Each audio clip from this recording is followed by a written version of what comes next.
What's going on, YouTube world? My name is Ghiman Mckinney. Appreciate you guys for tuning into the channel today. Be sure to like the video right now if you're rocking with your boy. Subscribe to the channel if you're new as well. I do post a ton of great sports videos like this weekly, almost every single day if I can. Alright, UCF. We're previewing their football schedule in 2019-2020. I'll go game by game, try to see where I can find some wins and losses on this UCF football schedule in 2019-2020. So, without further ado, let's get right to it. So, obviously, UCF had a 25-game winning streak last year. It ended versus LSU in a bowl game, but there's no shame in that. I mean, it's hard to win.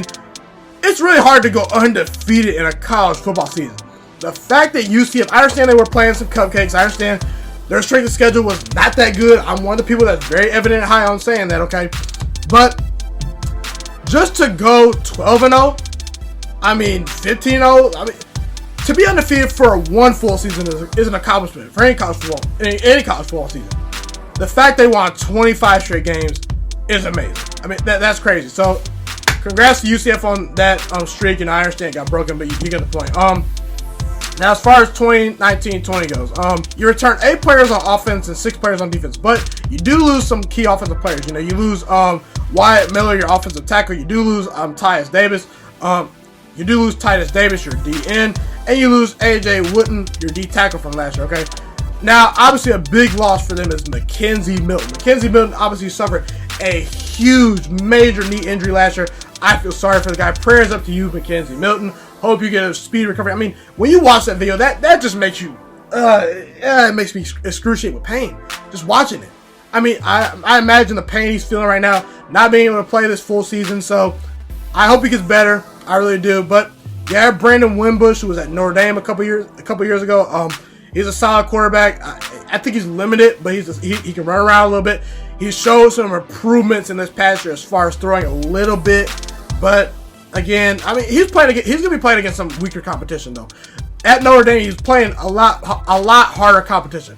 Versus the teams he'll play at UCF, they don't compare to Notre Dame's teams they face in their schedule. They obviously also do have Darnell Mack Jr., who they're looking to incorporate in the offense potentially. So, who wins the quarterback job? I don't know, but either way, based on these quarterbacks, I haven't changed my predictions for UCF's football schedule. So, let's just get right into the things.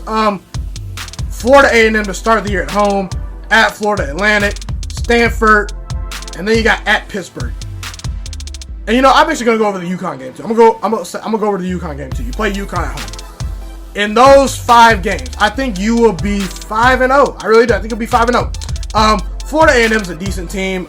They're never a terrible team, but as far as best teams in Florida goes, I mean, you can name about 4 or 5 teams that are just better than Florida A&M. I mean, you obviously went 25-1 over the past couple of 20 games. For a reason. You're the more talented team. You'll win that game. At Florida Atlantic, they did obviously add DeAndre Francois to their team. I actually am high on DeAndre Francois. I think he's a very good player. I actually am personally very sad his tenure at Florida State went the way it did. I mean, they never surrounded him with a great offensive line. The suspension he got was bogus, okay, by Willie Taggart and the girlfriend situation. It was just bad.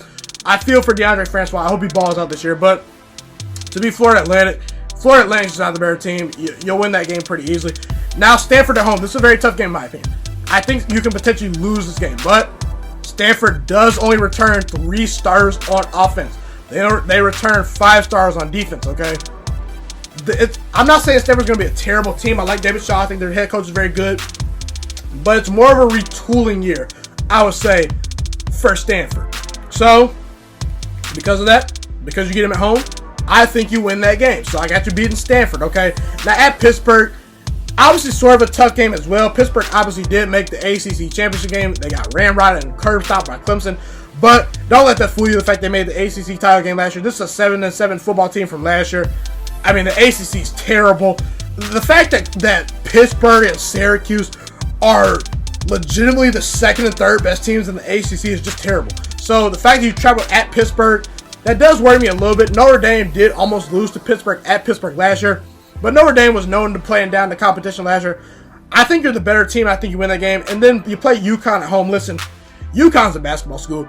They don't care about football. They showed, it was very evident this year. They showed that when they decided to just move to the Big East, because the Big East doesn't have a football. They don't have a football division. They have a football division. they did specifically, their athletic program did specifically for their basketball team. They did to benefit the basketball team. They're an independent school now. UConn football is just on the downfall to me. They don't get great recruits either. I just don't see UConn football beating you. They're a basketball school. You'll lose a game. Now, I'll go over the next 3 games. At Cincinnati, big game. ECU, and then at Temple. Now, I think you'll go 2-1 in that stretch. I really do. I think you'll lose at Cincinnati. Now I get it. You beat them 38-13 last year. It was in your place. You beat them. I get it. But Cincinnati was a ranked team for a little while last year. They're no scrub of a team. They were 11-2 team last year. The fact that you played it at UC is going to be tough. I'm actually potentially looking to go to that UCF game. So, if you're a UC fan, hey, you might see me. You might see your favorite YouTuber there. I don't know. Either way, getting to my point, it's a tough road environment to play.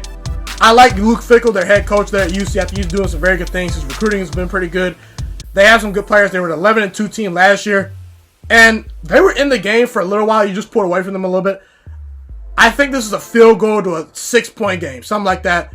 I just think that the fact... Look, Brandon Wimbush is not a transcendent type quarterback.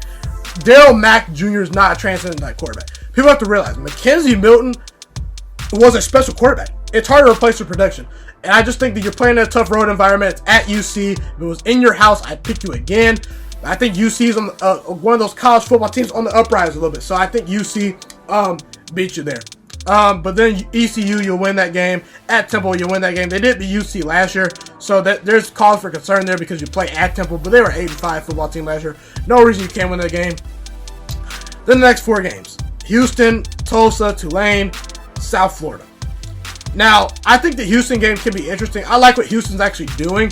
I think the fact they hired Dana Holgorsen was a very, very good hire.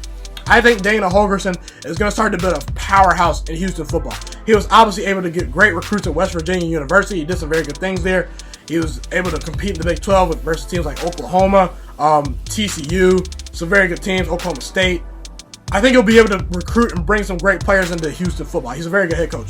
But usually, first-year head coaches, you saw Scott Frost, your former coach at Nebraska, had a very rough first year. Chip Kelly at UCLA had a very rough first year. So, while you have a very talented coach at Houston coaching that team, it takes about a year for them to build a culture and a foundation.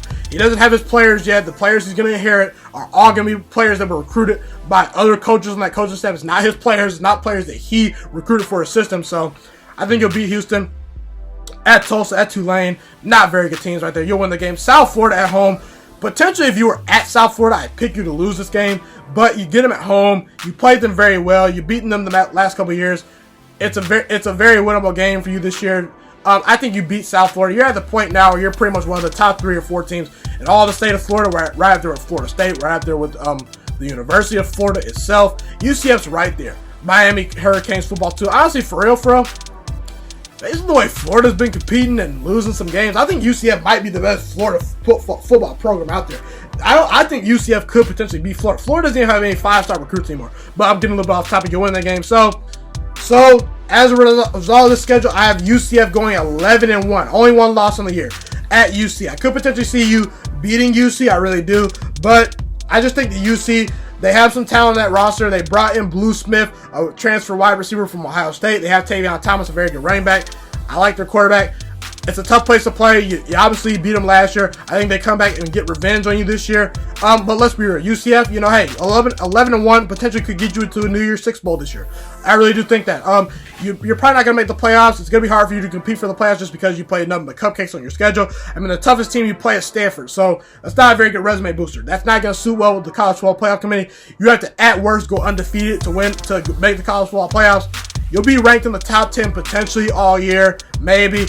Brandon Wimbush and Daryl Mack Jr. They're very good. They're solid quarterbacks, but they're not McKenzie Milton. So I think you only catch 1 loss. But hey, what is that going to be?